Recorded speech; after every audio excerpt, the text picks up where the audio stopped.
பாலா என்ன பண்ணிட்டு இருக்க? புதுசா இருக்கு. புதுசா இருக்கா? வாங்கிட்டு வந்ததே நீங்க தான். இதெல்லாமே வந்துட்டு இப்போ நிறைய வெக்கேஷன் போயிட்டு போயிட்டு எல்லா தண்ணியிலையும் மாற்றி மாற்றி விளையாடி விளையாடி எல்லாத்துக்கும் கொஞ்சம் கோல்டு வந்துருச்சு. அதனால சரி இன்னைக்கு வந்துட்டு நண்டு கிரேவி செய்யணும்னு கேட்டுகிட்டே இருந்தாங்கன்னு இன்னைக்கு நண்டு செய்ய போகிறோம். ஆக்சுவலாக நண்டு கிடைக்கவே இல்லையா, இது மீன்பிடி தடை காலம் அப்படின்றதால கொஞ்சம் ரேட்டும் ஜாஸ்தியாக இருக்குது. இன்னொன்று நண்டு கிடைக்கலன்னு சொல்லிட்டு 2-3 பக்கம் தேடி அலைஞ்சு இது வாங்கிட்டு வந்தாங்க. நல்லா பெருசு பெருசாக இருக்குது, நண்டு வந்து பெரிய பெரிய நண்டாக இருக்குது. ஸோ இன்றைக்கி இது கிரேவி வைக்க போகிறேன். ஸோ இந்த கிரேவி வந்துட்டு உங்களுக்கு ரெசிபியாக வேணும் அப்படின்னா எனக்கு கமெண்ட் பண்ணுங்கள், இன்னொரு டைம் எடுக்கும்போது சொல்கிறேன். அதே மாதிரி இந்த ப்ராடக்ட் ஒன்று புதுசாக இப்போ நான் வாங்கினேன். இப்போ இங்கே பாருங்கள், நான் யூஸ்வலாகவே இந்த மாதிரி டப்பாவில் தான் வந்துட்டு லிக்விட் போட்டு பண்ணுவேன், ஆனால் அது சேஃப் கிடையாது. ஸோ இது வந்துட்டு நான் ரமேஷ் பிளாஸ்டிக் கோயம்புத்தூர்லேருந்து வாங்கினேன். இதுக்கு கீழே வந்து நம்ம இப்படி லிக்விட் ஊற்றி வச்சுக்கலாம்.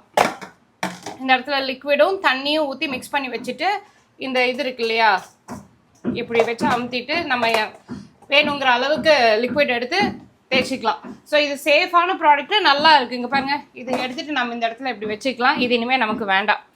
ஸோ இந்த ப்ராடக்ட் வேணும்னா நீங்கள் கோயம்புத்தூரில் இருக்க ரமேஷ் பிளாஸ்டிக் வந்துட்டு போய் கேட்டு பாருங்கள். லிங்க் எதாவது வேணும்னா கமெண்ட் பண்ணுங்கள். ஓகே, அடுத்த வீடியோவில் பார்க்கலாம். பாய்.